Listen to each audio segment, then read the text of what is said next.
welcome Dave Isaac. So great to have you here, Dave. Thank you for having me. Where are you currently? In Detroit or Nashville or LA? Detroit. In Detroit. Yeah. So back Detroit, in your hometown. That's so right. you are a Detroit boy, so to say. Right. And I would like, I mean, first I introduce you. You are basically, I must admit, Dave, we know each other since quite a while, and I knew you had quite some reputation. It was quite a steep starting as a young boy. So your father had also a little bit background in music, and you told me a fun story about your father. Probably you can share that. All right. So my dad, he grew up as kids with James Brown from probably like 4 to 17. James would go to my dad's aunt's house for food or whenever he needed to eat or needed a place to stay. And then when they were about 17, my dad met my mom and he went on to the Army and to raise a family. And James Brown went on to become James Brown. But my dad, he didn't get a chance to live long enough to see me produce James Brown in 2000. Oh my gosh, that's a pity. Yeah. But it was a full circle, you know. But he has eventually seen that from above. That's right. That's right. So and I bet he had a big smile in his face. Yeah. That's a gorgeous story. And I and mean most of the people that he played for me, because he played a lot of people for me as a kid, because in the 60s Motown was still here. Yes. And he would play the Temptations, Stevie Wonder, Four Tops, so things like that. Wonderful artists. And I ended up growing up to work with all of them. That's amazing.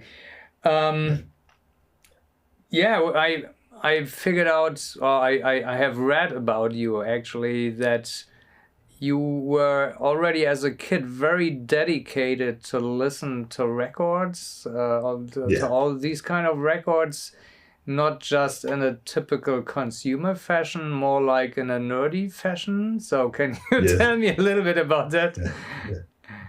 Well, I can remember, if you remember the 45s, the old vinyl records, the small ones. Yes. I can remember seeing that as a kid in my crib, in my baby crib. But I couldn't tell you the first time I met my mom and dad. But I could tell you about music. Yeah. That is quite. I hope you never told your dad or your mother the story about that. Hey. But by the time I went to school in kindergarten, I probably owned about 100 vinyl records myself, my own collection by kindergarten. Wow, that is really, really exceptional. I mean, I got pretty early into listening to records like I mean, I'm a little bit younger than you, so it was like Manfred Mann's Earth Band, was Supertramp, was Meatloaf, was Barclay James Harvest, was Tubular Bells, was Fleetwood Mac Rumors, has pretty much influenced the 70s. Gorgeous records.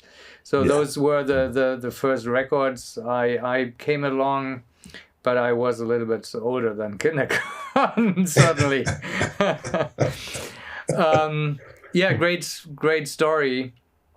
So, how did it continue? When did you start working in studios? Well, around 13, 14, I was playing in a band that was kind of like Earth, Wind and Fire size with horns and things like that. And we were playing out live, and some members of a group called Parliament Funkadelic that George Clinton was the leader of asked us to come he asked us to come to the studio, and that was the first time I saw professionals working into the studio. So as I was looking, he saw the size of my hands, and he asked me, did I want to come in to the room and record hand claps with him, because my hands are really big. Let's see if you can see them. There they go. Yeah. So you my were first a hand session clapper, and this was your first studio musician appearance on a record, clapping for George Clinton. That's right. That's right. I mean, this is and how old were you? 15? 14. 14. Yeah. Very cool. And how did you, or when did you start to work actively in the studio, or sneak in as an assistant and coffee cooker whatsoever? Well, first it was as a guitar player, and then around 17, I started to do more of the engineering type stuff, because I wanted to stay in the studio by any means necessary. So if it was to get coffee or be a runner, I applied for that. As I was in there, when I saw that people didn't know how to edit their keyboards because MIDI was starting, that shows you how old I am. MIDI was beginning. Samplers were beginning. So then I couldn't afford the keyboards, but I could afford the manuals. Yeah. So I started buying manuals. I just started buying a lot of manuals. So I'll say within the first year that I started engineering, I probably had about 100 manuals, but no keyboards. And I was able to tell people how to work their keyboards. And it grew from that when I saw how people could change speaker cones, because people would blow the Yamaha NS10 cones a lot. So I learned how to change that. I learned how to line the machines. So I made sure that I was always in the studio for one reason or another. That's a great concept to sneak into a studio.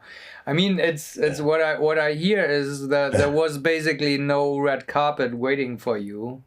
So it's kind of your eagerness of getting into that and making your kid's vision become alive, become truth.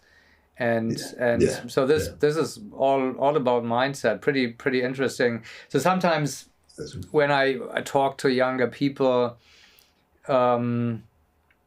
it appears to me that people think everything needs to go like on itself, by itself. And I see that your career is basically based on your very early dedication and an intuitively very nicely picked strategy to make you important in the studio. This is a very cool thing. When would you transition into your first projects in the studio? So I read that Anita Baker was one of your first recording sessions. Which first was it was a group called Was Not Was, and it had the producer Don Was. Right now he's the head of Blue Note, but that was when I started assisting. Yes. And then the engineer Steve King was like one of my first mentors. He was working with what Don Was, and he had another job to do.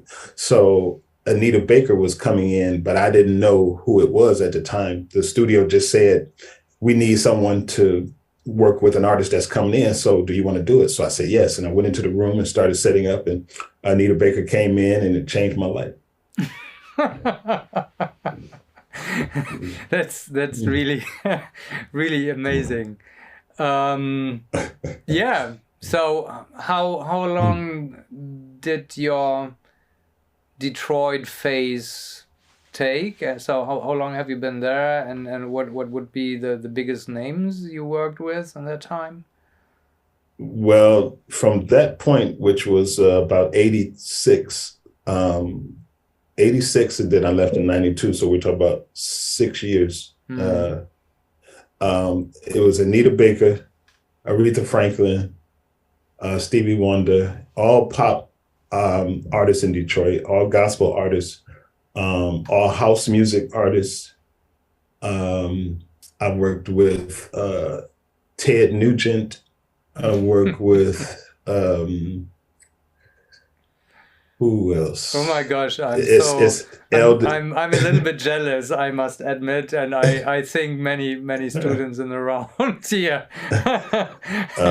Let's see, Gladys Knight, Dionne Warwick, Patti LaBelle, Elder Barge, and then there were kids around the studio, and they started to grow up. So there was one kid named Aaliyah, and she grew up, and then I started working with her. So you caught a great time in Detroit, basically. And when you decided to leave 6 years later and enter into new realms like LA, was it because Detroit was or Motown was kind of already decreasing, or what was the reason for you to move to LA?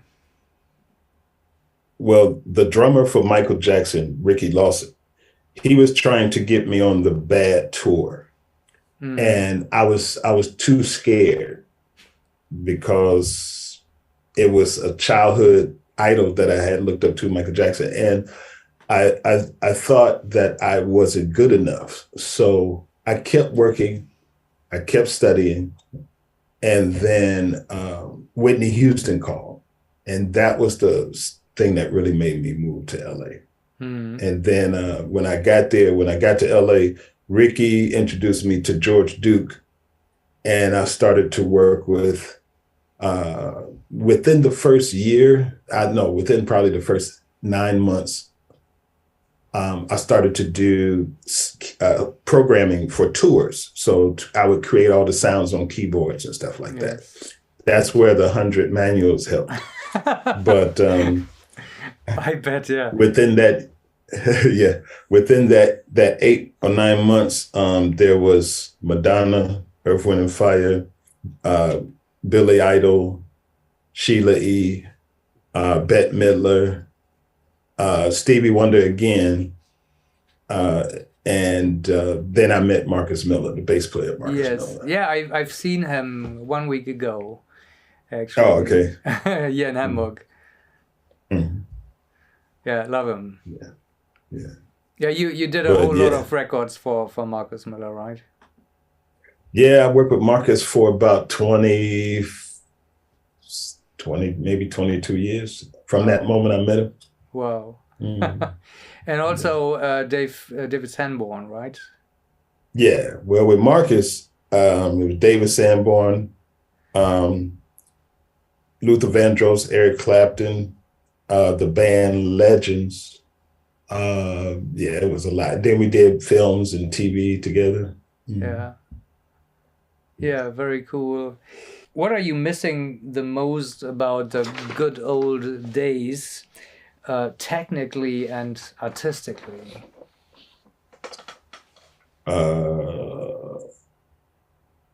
Technically, I would say the ability to use the tape and the alignment of the tape for a sound. Because we used to really take the time to choose between the speeds, the tape, the bias, the +3, +6. I mean, we had so many different things that we were testing to develop our own sound or our own color, and the tape compression that came along with it. Artistically, I would say making decisions, because now that we have DAWs where you have 999 tracks, people will record everything and anything and then ask the mix engineer to make it sound like a record. To where back then when you put the tape machine in record, you knew what you wanted to do. You had made a decision, and we had worked on the sound. We might spend anywhere from half an hour to hours between drum sounds, synthesizer sounds, keyboard sounds, because once we played as a band, or once the band played, it sounded like the record. Yes. Nowadays, people will record anything and say the mix engineer can make it sound like a record. We fix it in the mix. We fix it in the mix. Yeah. Like the mix engineer is Harry Potter, and he's not, or she's not.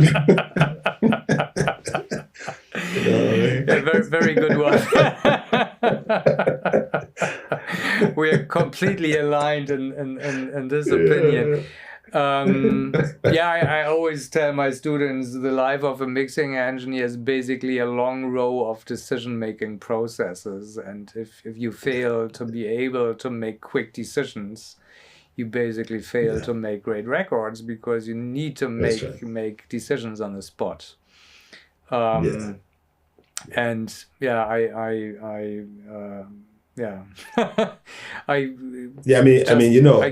can't agree more about what you just said. I mean, another thing is, as we were recording, because there were phases. There was 6 phases back then. There was the pre-production, where you would see how a record was thought of.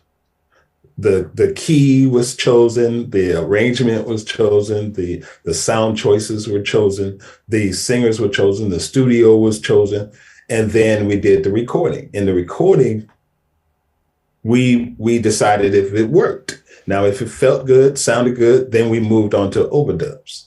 Yes. So then we might have percussionists come in, or strings, or horns, things like that. It wasn't any editing. It cut, copy, paste, and auto-tuning. It wasn't that kind of stuff. Yeah. But along the way, we always heard the record. We knew what it was going to sound like. By the mix, it was just making it 3-dimensional.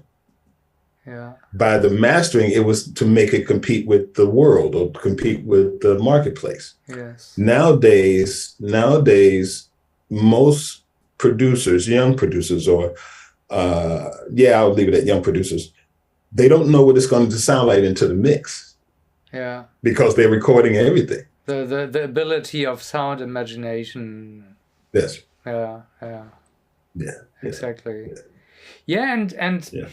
Sometimes, I mean, it's interesting that you started as a baby, basically, to listen and analyze records. And I always tell my students, listen carefully to records, close your eyes, and just listen, and the information is there. So it's all there. Basically, if you would listen good enough, you wouldn't need to go to the Mastering Academy to learn the rest. So basically, so listening. It's so crucial and important. And I really find it amazing that this is your definite starting point of your career as a trottler. Thank you. Thank you. Yeah. So probably also, how often does it happen in your life these days that you would record a complete band at once, as we did it back in the days?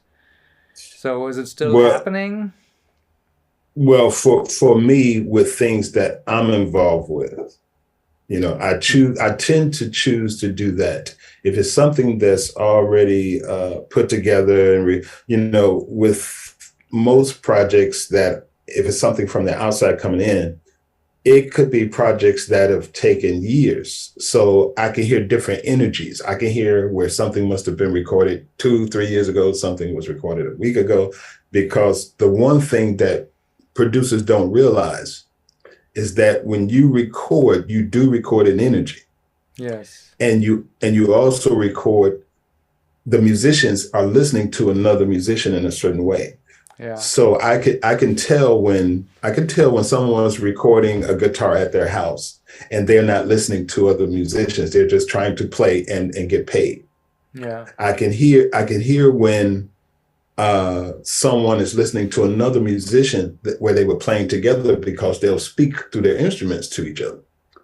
But most things today that the young people are doing, they're not recorded that way. They'll send it to a guitar player, they'll send it to a bass player, they'll send it, they have, so they don't realize that they're recording different energies than an energy if the band was playing together. It's not synced, and this is also something I percept recording engineers more as people who capture emotions rather than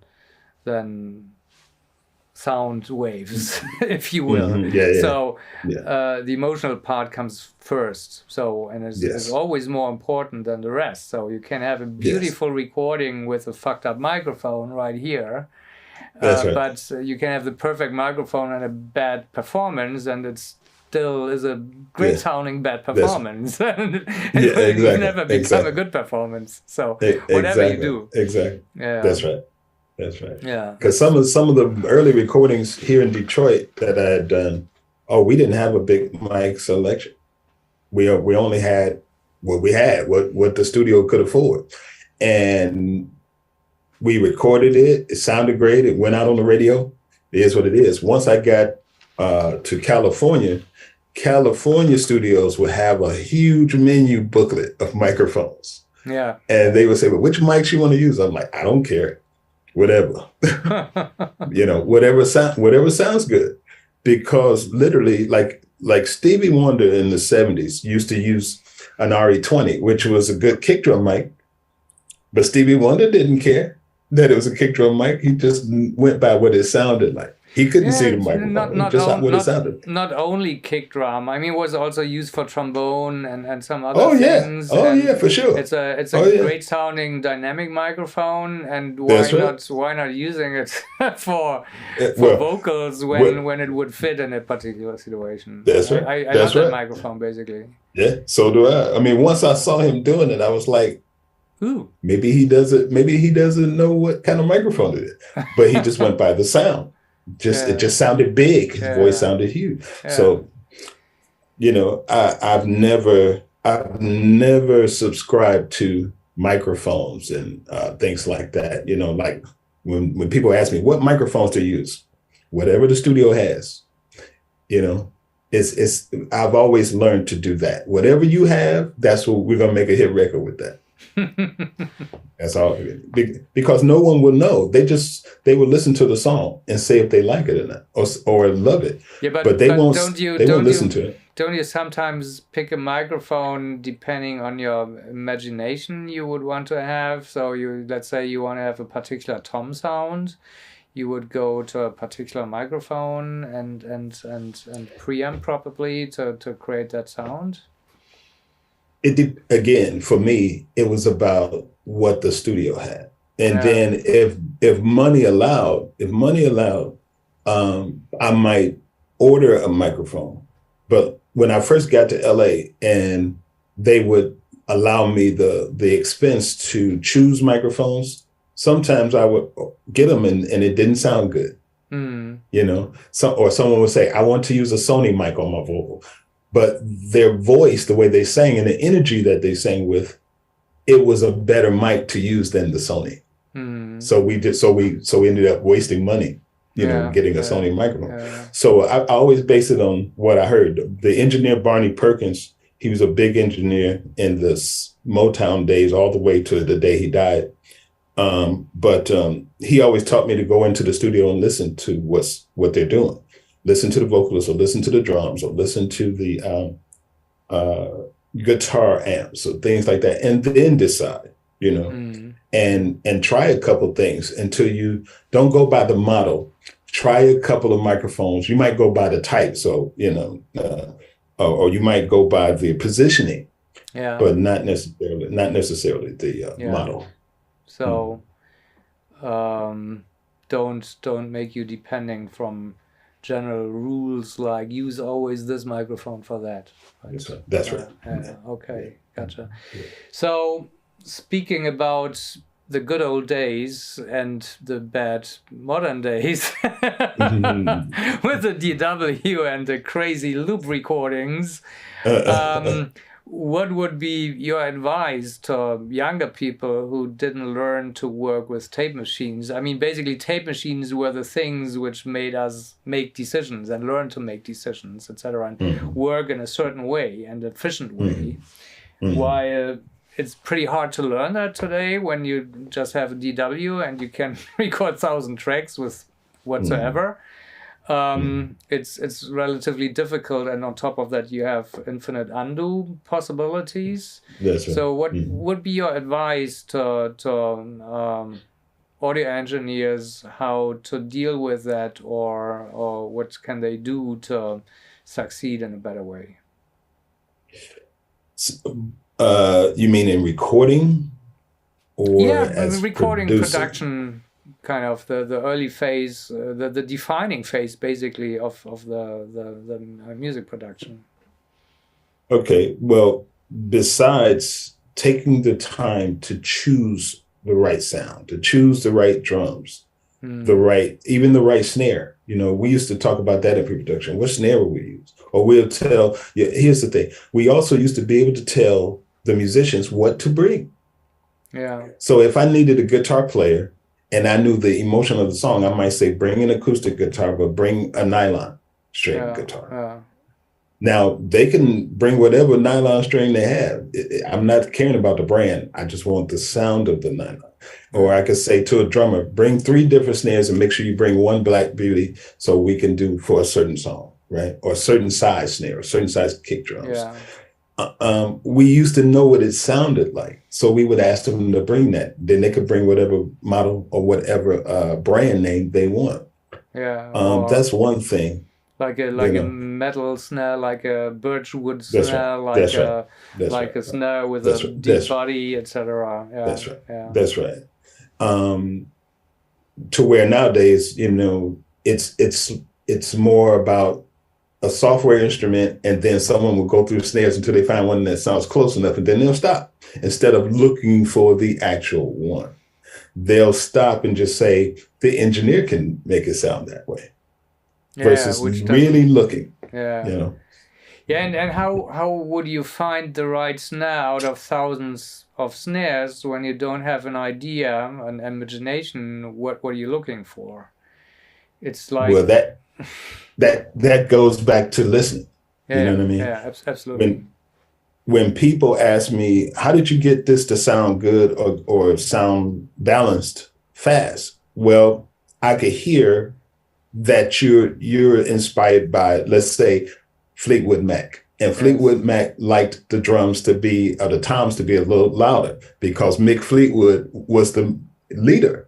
Yes. So to a degree, his drums had a different sound. So I just made your drums at a certain level, and then I EQ'd it to have a certain size so it would feel like Mick Fleetwood. Yeah. So, but if you don't have the reference in your head, you're just turning knobs hoping you find the sound. You have to have the references. Yeah, which is a pretty low chance that you succeed on that, right? Yeah. Yeah. Yeah, I remember the first time when I was recording a drum set in a studio and asked the drummer to hit the kick and was making puff puff, and I basically had a vacuum in my brain. So yeah, it's kind of a kick. Does it sound good? Does it not sound good?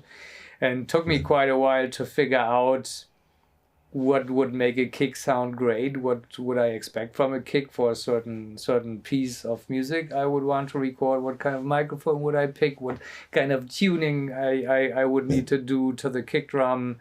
Whether it's open or whether it's with a hole or whether it's mic'd with 2 microphones, etc., etc., etc. And so. Yeah, listening to in a very, very granular level is definitely helping to succeed on this level. Yeah, thanks.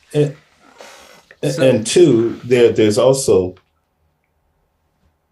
when you're doing that, it also opens the door to creativity, because like in the early or mid 80s. There was a time where we worked with a drummer, and the producer and the drummer decided to put, this is when I first learned this technique, the producer would put almost like a really light pillowcase for your pillow on the snare and on the floor toms, right? Or across the toms, or across all the toms in the snare. It was like this material. And I thought it was for protection, but it was actually so the drummer would hit it and it would just be doom, no ring. Yeah. And it gave the record a sound. Yes, you know. absolutely. So I did that again with Marcus Miller on a song, a Prince remake called Girls and Boys. The drummer came in and I had a actual bed sheet across the drums. So you would think that we were going to paint the walls and not get it on the drum. And no, the drummer was going to play with this sheet over the drum kit. Yeah. And it gave it such a tight. And when the drummer came into the studio to listen to it, he was like, "That's crazy." Never heard that. So this is an interesting tip. So yeah, that's why I like the engineer Sylvia Massey, producer Sylvia Massey, because she thinks that way. She thinks of crazy stuff. You know. Yeah, she's cool. She's a very good engineer. Yeah. Yes. So, how the heck, David, did you make your way to Mastering Academy? So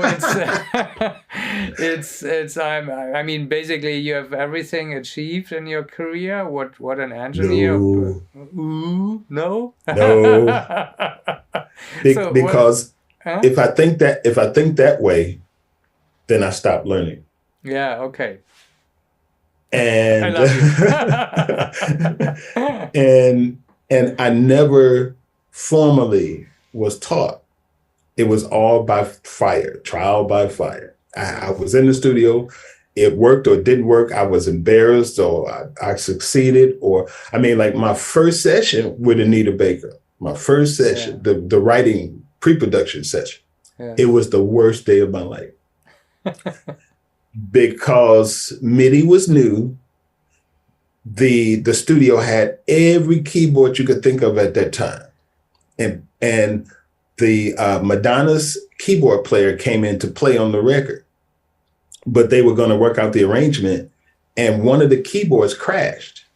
So the keyboard player said, well, just take out the MIDI cable and go around it and keep going. When I did that, nothing worked.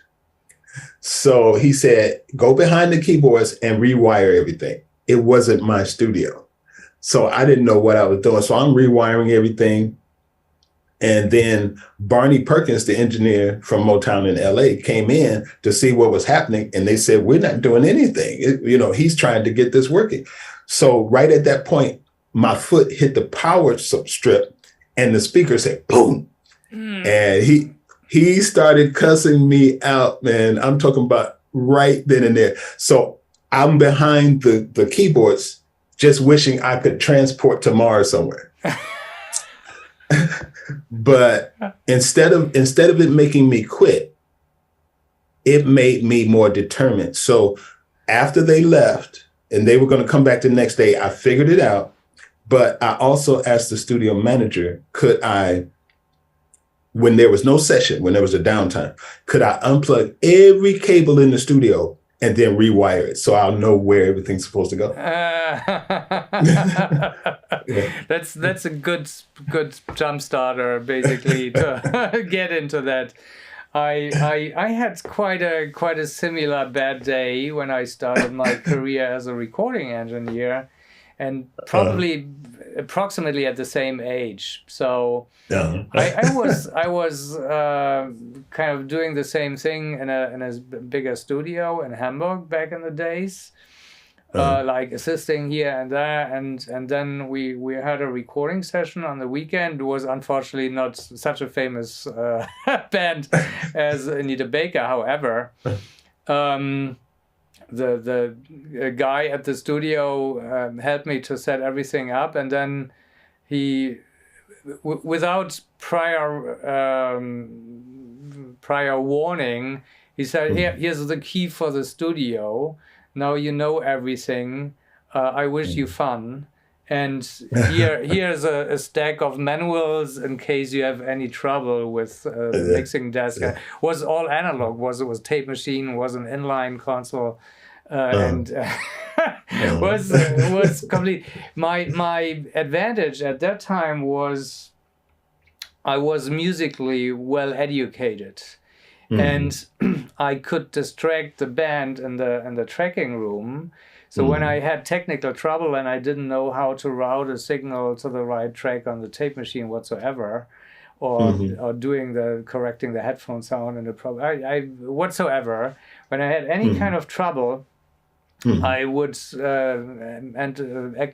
activate the talkback and give the band a little bit advice, like, oh, this transition could be a little bit different, and when the drummer would do this, and so that I could give them a little bit to practice on, so that I could go to the manuals and figure out what kind of knob I have to push or cable I have to route to make it work.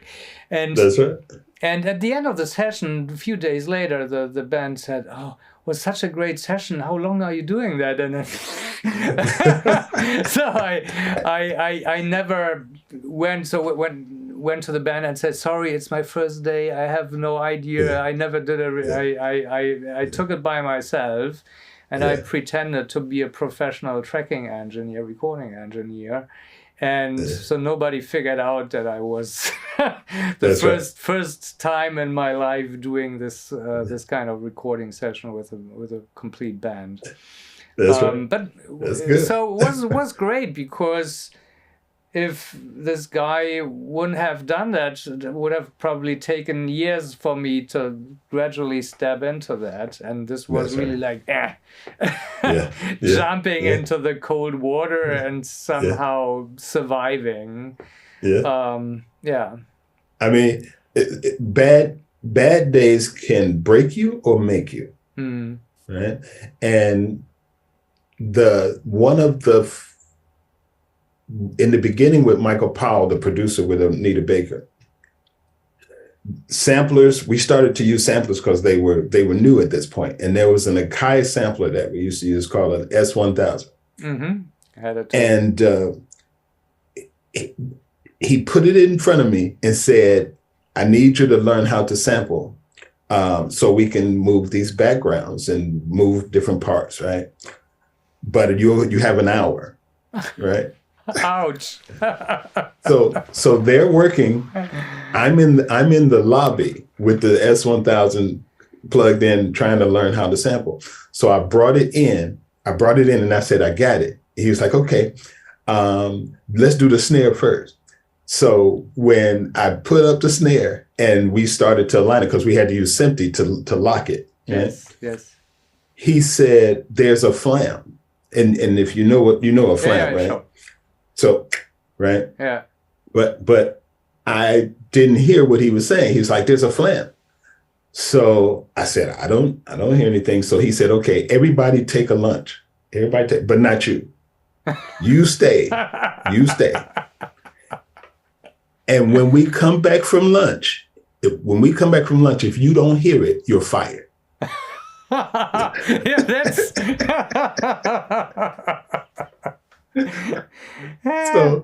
So when they came back, everybody was looking. Everybody wanted to see if I was about to get fired. So he said, "Do you hear it?" And I said, "Yeah, you mean how it sounds like that?" He said, "Yes, you're hired." So those moments, they make you or they break you. Yeah. You know?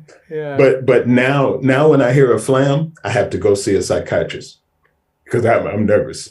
Yeah. So it's a trauma. You need a post-traumatic exactly. cure. I have PSD, or PD, whatever it is. Yeah.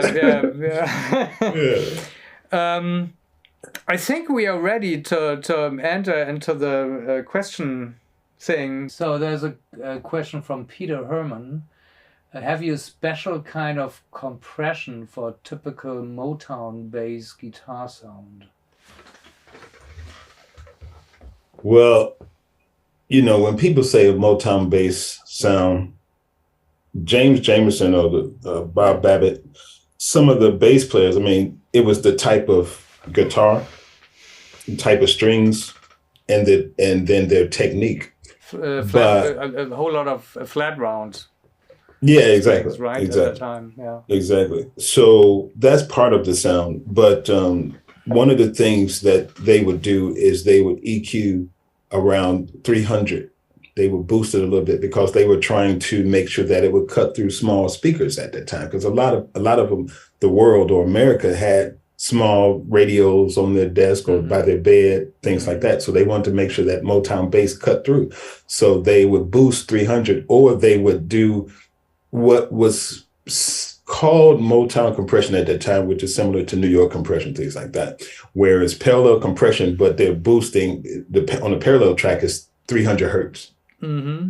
So it makes that stand out a little bit more. That frequency was more present in your face. Yes. And they rolled off the top. You know, they weren't trying to get the string noise and that kind of stuff. It was just the low end of the bass. So, so the same with compression. You know, they might heavily compress, and that's the part that's Motown compression. They would heavily compress, but they would also add an EQ, where New York compression was just compression on all the drums and bringing that in. You know what I mean? The other thing was they did that on vocals too, to make the vocals. So Diana Ross would stand out. They would use 3.5K and they would bring that in parallel. So the voice would cut through differently because they were trying to make sure that their music sounded different before and after other music on the radio.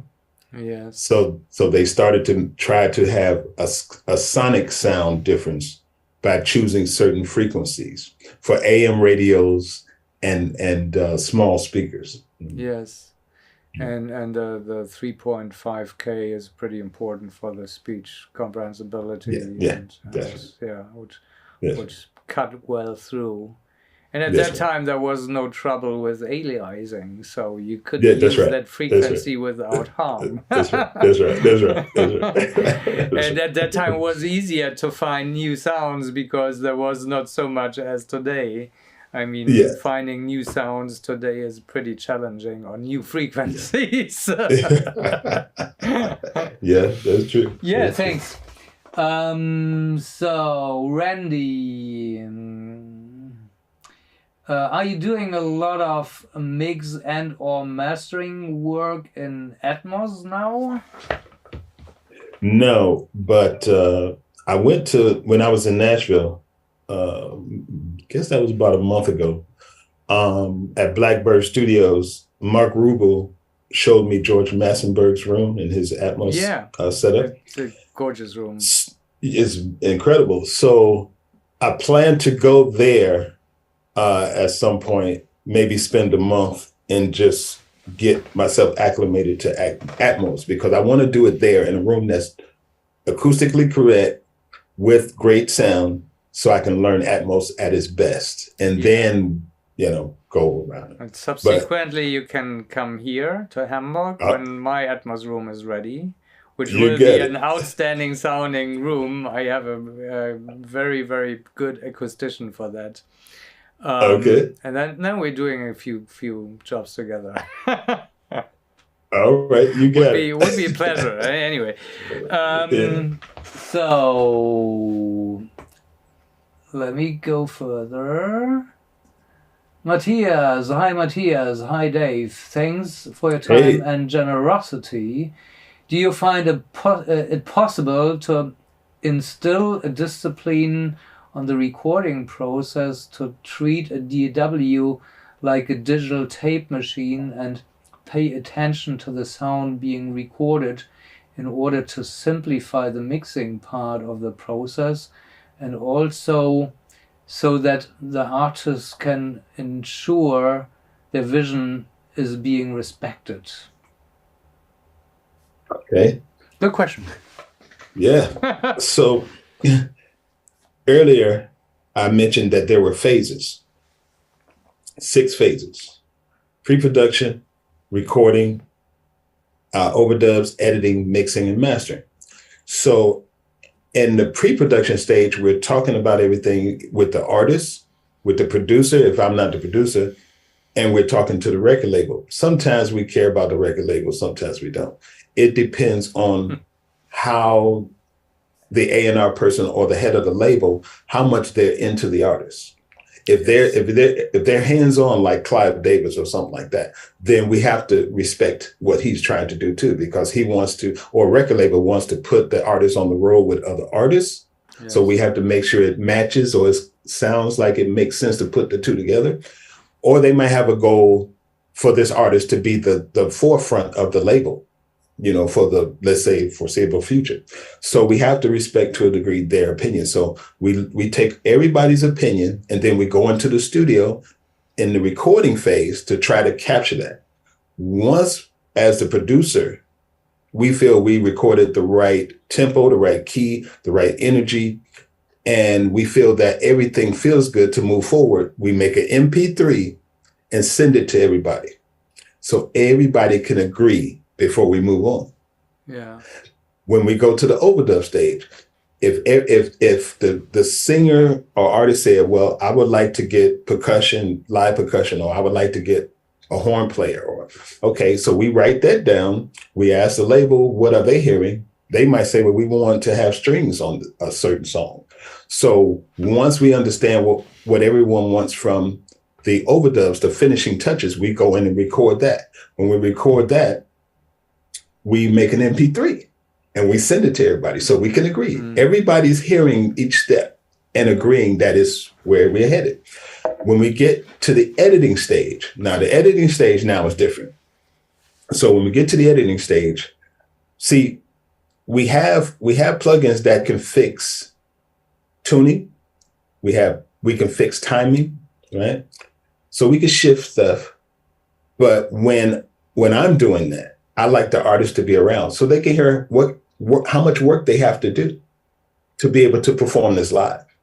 See, the problem in the editing stage nowadays for young producers is they'll have 15 tracks of vocals, which were just a lot of takes, and then they'll paste that down or comp that down to one track. But the voice didn't actually produce it. They might go from one technique style, which is full voice, to a falsetto or whatever, and they're mixing it all together, and then they think the artist can do that, and they can't. They never did it that way. You took 15 tracks and pieced it together. So now the artist has to lip sync. Yes. Because if they try to sing it live, they're going to suck. They're going to sound horrible. Yes. So they would prefer to lip sync.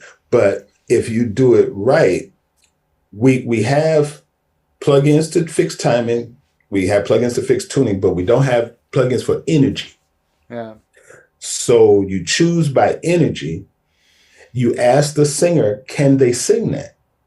And they'll try it. If they're right there with me, I'll say, sing that. And if they can sing it, now I know I can put these pieces together. So when it's a finished product, they know what they can and can't do and what they have to work on. So by the time they tour, or let's say by the first month or two of performances, they can sing it just like the record. Then when we get into the mixing stage, but I forgot, after the editing is all done, we send everybody an MP3 so they can agree before we go on that the tuning feels good, that the timing feels good, you know. And sometimes with timing, producers will move it just based on the word or line. But I know from working with background singers, especially with people like Luther Vandross, a lot of the gospel singers in Detroit, they're very technical. So we also will make sure the timing of attacks of words and the timing of releases are in time. We make sure the breaths are in time. Sometimes, even the T's and stuff stuff like that. Everything needs to be aligned. And or kept, because some plugins, like some producers, they'll take all the breaths out. Yeah. A kid or a young person who's learning how to sing will never learn how to take a breath if you take them out. A kid needs to hear where a singer says, so they'll learn how to sing and learn how to breathe between words. But if you take it out, it just sounds like this flawless performance with somebody never taking a breath. So, yeah. So we'll check that. We'll make MP3s. We'll move on to the next stage with mixing. When it's mixing, we make it three-dimensional. We make sure it has the feeling that we were going after. But in each stage, everybody knows what it sounds like. Everybody's approved it, and we know what it's going to sound like. So when we take it to mastering, we know what to expect, just another level of the same thing, you know?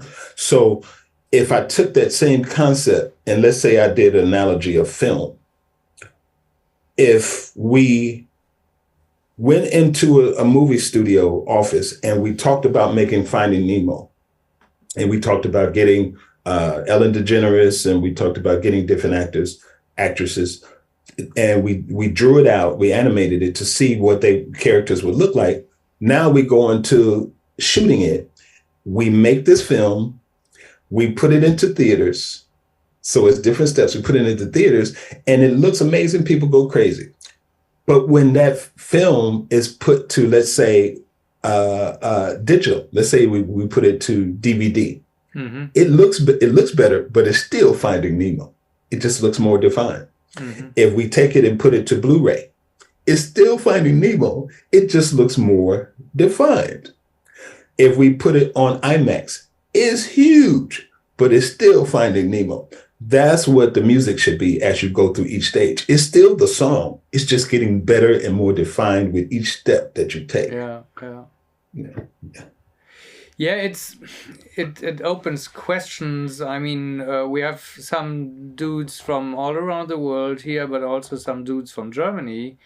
And the German major market, if you will, is that there are just a very few major artists where record companies would spend six-figure album production budgets. Mm. And these days, sometimes when people sometimes approach me if I can do an album for $10,000, and I say nope. I'm out. Go me away. It's impossible. And so I wonder, is in the US, so a good chunk of the bigger productions still done in the same classic six phases you have mentioned, or is a whole lot of stuff? In Germany, I see a transition from record companies back in the days would take care of the production process, and these days they want to buy the tape, so they don't care, and they just want to make a Bandübernahme Vertrag, as we say in German, which would be a tape purchase contract, so that you buy the finished product basically as a record company. How is it in the US? You mean as far as the master, owning the master? Is it still that a whole lot of productions are still done in the six phases? That's what I'm wondering. It's all jumbled together. Yeah. So and the other problem is people undercutting each other. Yes. So, someone might bring me a mix and they might say, I need you to fix the vocals.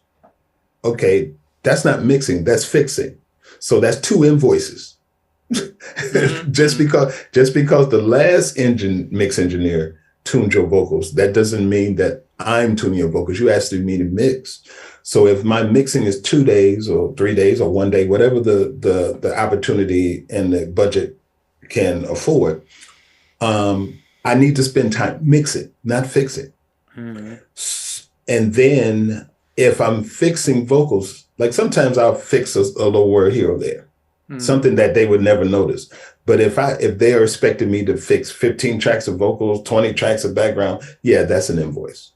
And that's something that should have been done in the editing phase. They're taking it and putting it into the mixing phase. Yeah. Right. Can you make the sounds? They might record keyboard strings but they didn't take the time in the same keyboard to find a better strings. So they want me to make it sound better, which was in the mix, which should have been done in the pre-production stage. Absolutely. You see what I mean? So they're mixing things up, and then they're charging people a small price and think that everybody in the industry will work at that price, and that's not the case.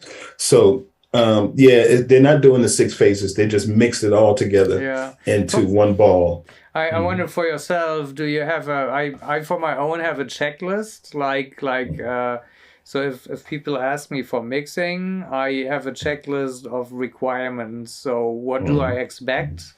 And what is not included, what is definitely by definition excluded from mixing. So mixing is no vocal tuning, mixing is no timing fixing, mixing is no picking the right guitar solo out of 20 different versions. Mixing is not worrying about an outro because they stopped to compose the song at that point.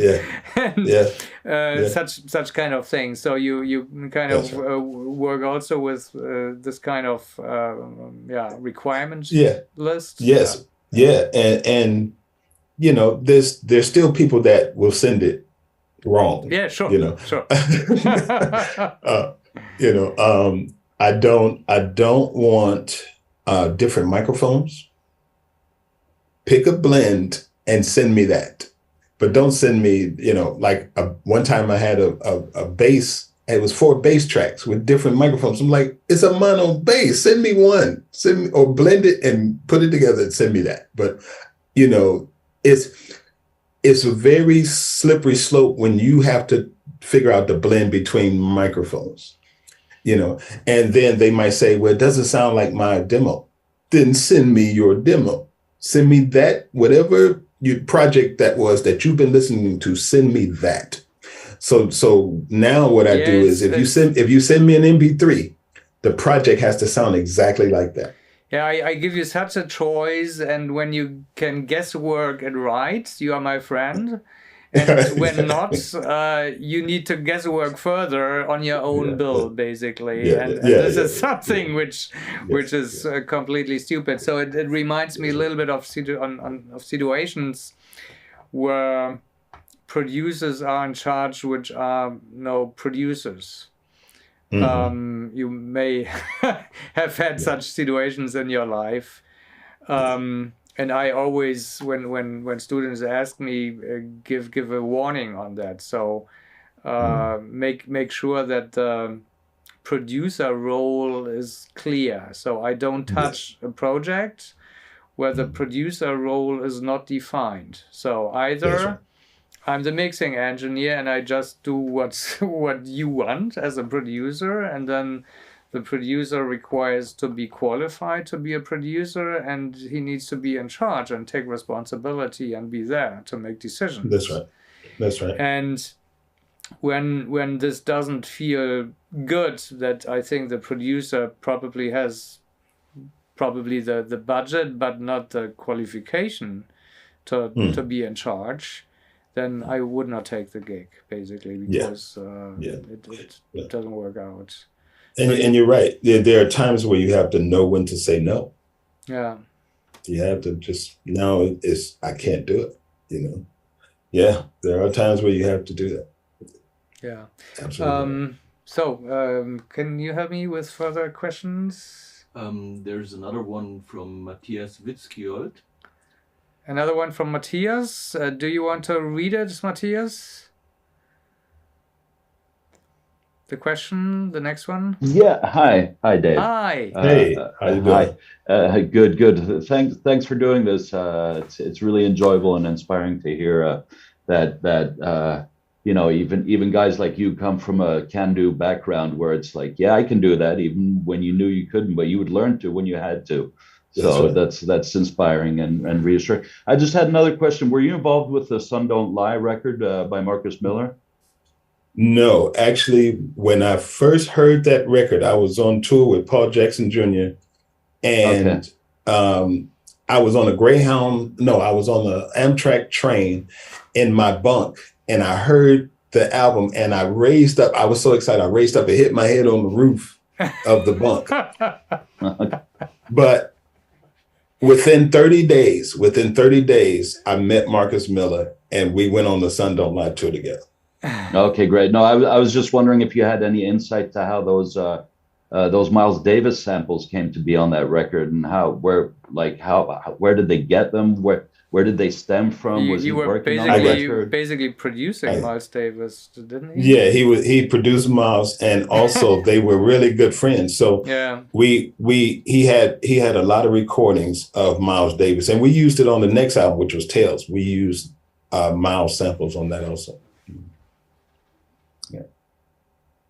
The song was called True Geminis. We used Miles Davis samples. Mm-hmm. Okay, cool. Okay, thanks. You're welcome. Next. Then the next one is by Mark.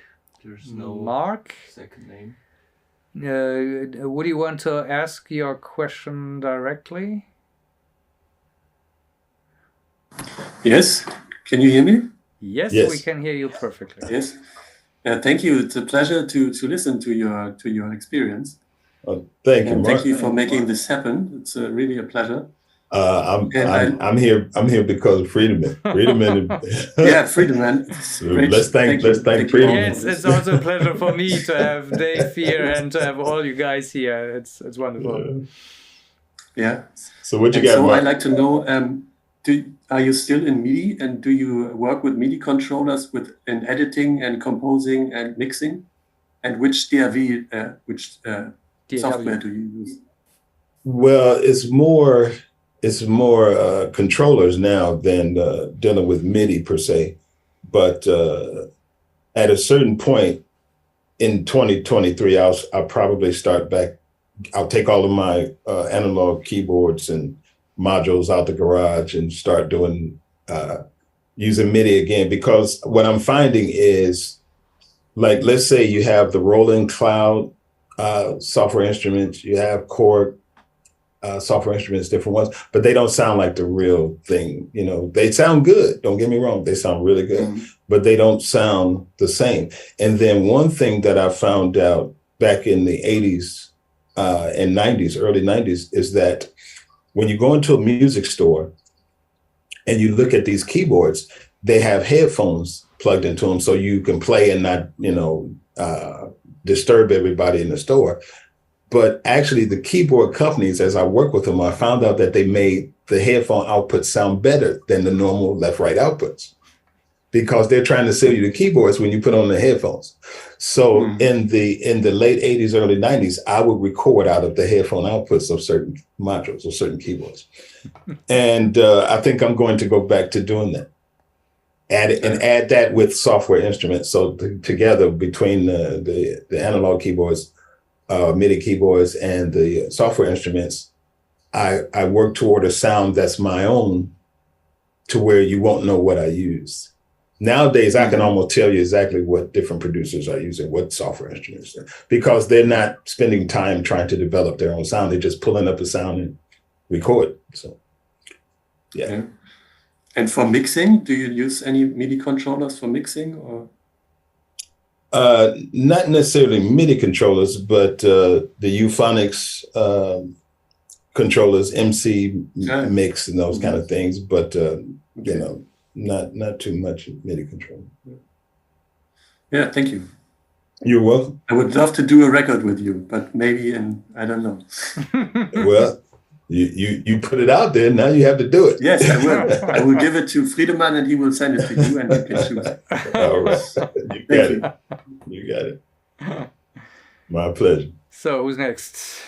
Stanley Medema. Stanley. Question. Oh, Stanley. Hey. How you doing? Stanley. I'm good. How about yourself? Yeah, I'm good. I'm good. Oh, a schoolmate. School classmate. That's right. I was wondering what your opinion is about artificial intelligence plugins that are getting more on the market each day. So they seem to make it easier working in studio, but do you think it's a shortcut? What does not really exist? Well, first, give me an idea of which ones are artificial intelligence. Well, the Which ones are? isotope plugins have a lot of assistance. You push a button and they get the magically make it sound great. Yeah. I get you. I get you. And they're getting more and more. Sonoball, and a lot of branches introducing. Well, I think they have their place for people who are getting started in their journey, but they don't want to read the manual or they don't want to take the time to learn. So it helps them get a better sound quickly. But I do feel that artificial intelligence at some point will create a genius. But the genius will be a kid at a certain point, because Apple has Siri, they have Logic, they have the computer. Once they make it to where a little kid, let's say Bruno Mars' nephew goes to the laptop and says, Siri, can you pull up an 808 kit for me? And then, okay, Jimmy. And then it pulls up this 808 kit. And then Jimmy says, can you give me a Teddy Riley drum beat? And then, okay, Jimmy. And it gives a drum beat. And then he goes and says, okay, can you give me a Marcus Miller bass line to go with it? And it's a smart instrument that knows how to play in the right key without any mistakes. At a certain point, Bruno Mars, his uncle, may come in and say, oh, that's great. Let me write the lyrics to it. And when they put it out, we'll never know. And Jimmy will be a brilliant producer by artificial intelligence. It's coming. It's coming. It's coming. That's a spooky vision. You know. Or Tesla. Tesla will put it in the cars. So as you're driving, you're producing. I'm driving and Siri, pull up a drum beat. I have an idea. Okay. It's coming. It's coming. Yeah. Artificial intelligence is definitely here to stay. Yeah. Yeah. Will it really help, or is it for people who do not have the experience? Well, I mean, the fact that you have plugins now where you can drag progressions into your DAW. You have the isotope, like you were saying, to make it sound better. It takes away the time that you would have had to spend to learn how to play an instrument and to perfect playing an instrument. It takes away the time from you learning how to arrange. Everything is where you can just drag and drop. When we're talking about these kind of plugins. So the only thing is, I'm not knocking it, because it definitely can help you make a song quicker, real quick, and you can make it without other people.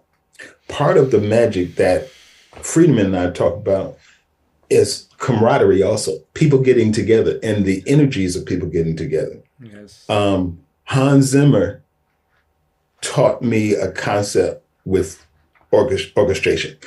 When I first met him, he had keyboards from the floor to the ceiling, from the left wall to the right wall. And I was like, what are you recording in here? And he said, my orchestra. Every keyboard represented one person and it never changed. It was only set. He bought a keyboard for one sound: violin 1, violin 2, violin 3, cello 2. And when he played, it sounded like the size of an orchestra. The only difference was real people do not play exactly at the same time. So that gives it a fatness. With a keyboard, it's one L at one time.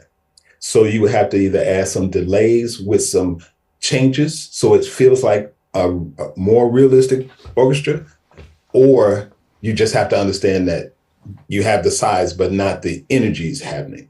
Because if you're in a room of an orchestra, it sounds like heaven. All these people playing and attacking at the same time. So what Hans decided to do was go out and record an actual orchestra for each one of these samples, to make sure that it had more of a realistic feeling. Yeah. But yeah. You still need a human touch. Yeah, you still need that energy, the camaraderie of people getting together, because different minds, and playing together gives a certain size. It's almost like sometimes people will record multiple vocal tracks, right, for background. And if the artist doesn't know how to change the voice just a little bit, or you change the microphone, it actually could start to get smaller instead of bigger, because especially if they're really precise. So there are times where if I'm recording a vocalist and we're doing background, I would have them pretend that they're bigger, or pretend that they're small, or pretend that they're, have a different voice. So it sounds like different singers versus this thing that you want to record. Well, first of all, let me get this straight. I would never record 20 background vocals. I would never do that. I might be sent a mix that has 20, but I won't record 20, because how are you going to hire 20 singers to do that live? You never would do that. So make it work with what you would actually perform with live. And when you perform live, it'll sound like the record, unless you're going to have Pro Tools backstage or something like that. So, man, ooh. Yeah, I'd like to comment back on the artificial intelligence vision a little bit. So I'm with you, Dave, that probably this artificial intelligence in the future will help some kind of people to produce faster and easier and more fluently, and probably even better than today. So because sometimes when I turn on the radio, I think, what the heck is going on here? It's like you can hear that the sample is basically playing in another other key than the rest of the band, and you would think, oh my gosh, what a stupid decision here. And so I think it's going to work for some genres, but what I recognize basically is that back in the days, the good old days, there was more soul and message and passion in songs.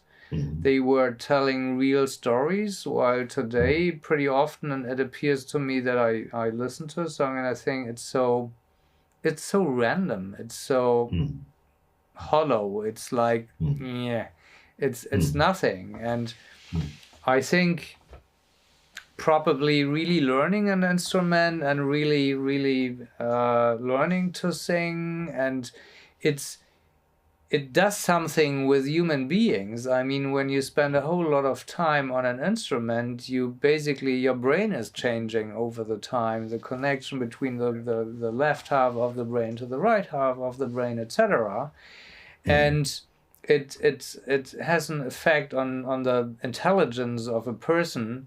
And I think people who make their way through becoming an artist, becoming a good player whatsoever, they probably at the end have a little bit more to tell and would end up making some music which would carry on some emotions, some content, etc. I'm not saying that it's impossible with pizza music. So that as I call it, like pizza music means like here's a sample, and I put it there, and here's a sample, and then covering a pizza with some nice toppings. But yeah, I think for real music, which would last for a long time, like it's when you look at today's music, there's a very low percentage of songs which would be still a hit in 20 or 30 or 40 or 50 years, while we have a whole lot of hits. Our kids are listening to the same things as we did when we were young. And this requires a certain level of emotional quality, if you will. And I think this will be still an important thing, or at least a side thing in 20 Yeah. years when artificial intelligence is good enough to make some good alternatives, but this good alternatives would be probably interesting music, but not so filled with emotion and whatsoever. Yeah, That's that's what I think true. about it. That's true. Yeah, I think let's take another one, two questions in. Question? All right. And then we're coming to an end. So a last question here from Mark. What are your favorite instruments to play, and how did you learn them? Do you still practice? It's actually 3 questions in one. Yeah. Okay. My favorite is guitar, bass, and piano. I guess because I started with guitars in 3rd grade. By 5th grade, 6th grade, I was playing with bands in school, band, school, orchestra. And then probably by 14, I was playing bass, and I was going on the road playing bass with different gospel artists and different bands around Detroit, R&B bands. And then I started with keyboards when I got right before I left Detroit. And then when I got with Marcus Miller, I would play keyboards on tour with him. So yeah, I play all 3, and I play drums too. But next year you will hear that. Next year you will hear my project where I'm playing a lot of instruments. Wow. Yeah. I'm looking forward, but you don't play all the instruments at once, so you No. one after the other. I'm just kidding. It would be that would be a drum, bass. But no, for each song I would play a different instrument, but it would be other musicians playing with me. So right now I have a couple of songs. Patrice Rushen, keyboard, is on a few. Marcus is on a few. Cameo, some of the group members from the group, R&B group Cameo are on some. I kind of went back and got different people that I liked and that I know from the industry back then to do things now, but with the sound of today. So it will give Bruno Mars some competition. That's pretty promising. I'm looking forward to hearing that. Oh, yeah. Yes, so wonderful. Thank you very much, Dave. It was a pleasure having you here. Thank you. It was my pleasure also. Yeah, thank you for all Mastering Academy dudes. Great to have you here again and to see you again. Good reason to catch up here. Yes. And yeah, we are going to continue doing such things as this kind of studio talks. So just be aware of other things to come. All right, that's beautiful. Good. And I tell you, Friedemann, I plan to take the class again. I plan to take the class again. so I can keep learning. I'm looking forward to having you in the next or one of the next mastering classes. You got it. It's fun. Yeah. Yeah. Great. Yeah. So see you guys, and all right. Have a great rest of the day. Thanks, guys. Have a great day. All right. Take care, guys. Bye. See ya.